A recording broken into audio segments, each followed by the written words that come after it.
Learning Derivatives with Miss Jefferson. The purpose of this podcast is to help calculus students understand derivatives. After this podcast, one should be more familiar with using derivatives. This is a demo.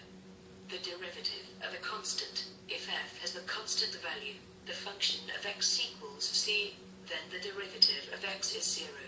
This means that the derivative of any constant being a real number, is 0. For example, the derivative of 5 is 0. The reason why the derivative of 5 is 0 is because 5 is a real number. The next process when using derivatives is the power rule. The power rule states that if n is a real number, then the derivative will be taken by multiplying the coefficient times the exponent and then subtracting the exponent by 1. This means, if you have 4x to the third power, you would multiply the coefficient, which is 4 times the exponent, which is 3. When you multiply 4 times 3, it gives you 12. And then you subtract the exponent, which is 3 by 1, leaving you with an exponent of 2.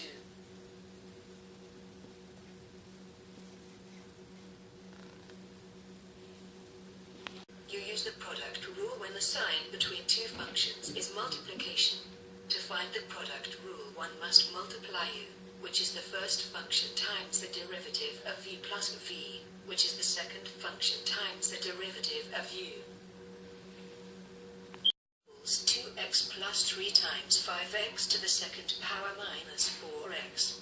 The first function, u, is 2x plus 3. The second function is 5x to the second power minus 4x.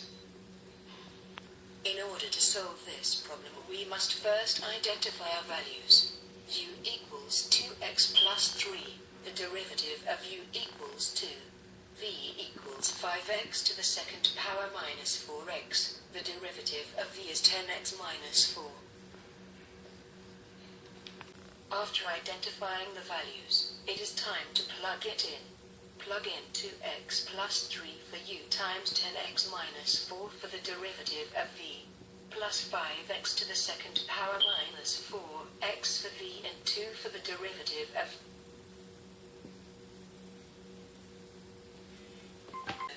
Next is the quotient rule. You use the quotient rule when the sign between two numbers is division. This is identified by the two functions being separated by a horizontal line. For example, this is considered a function where you would have to use the quotient rule. The first thing you do with this function is identify the top and the bottom. The top is most commonly known as the numerator and the bottom is most commonly known as the denominator. The quotient rule states that the derivative of the top function, which is f over the bottom, which is g, is the bottom function times the derivative of the top, minus the top function times the derivative of the bottom, all over the bottom to the second power.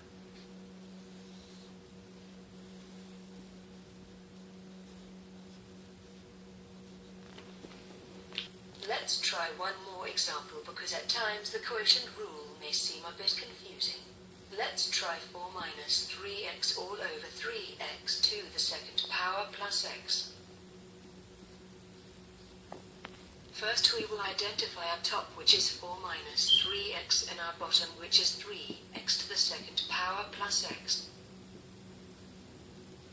Let's identify what will be used when solving this function. The bottom is 3x to the second power plus x. The derivative of the bottom is 6x plus 1. The top is 4 minus 3x. The derivative of the top is negative 3. After identifying the derivatives for the top and the bottom functions, you have to plug them into the original equation, which is bottom times the derivative of the top minus top times the derivative of the bottom all over the bottom to the second power. After identifying the derivatives for the top and the bottom functions, you have to plug them into the original equation, which is bottom times the derivative of the top minus top times the derivative of the bottom all over the bottom to the second power. There are a few derivatives in calculus that one must know. Some examples of these are the derivative of e to the x and the derivative of trig functions. I have written them down to help you memorize them.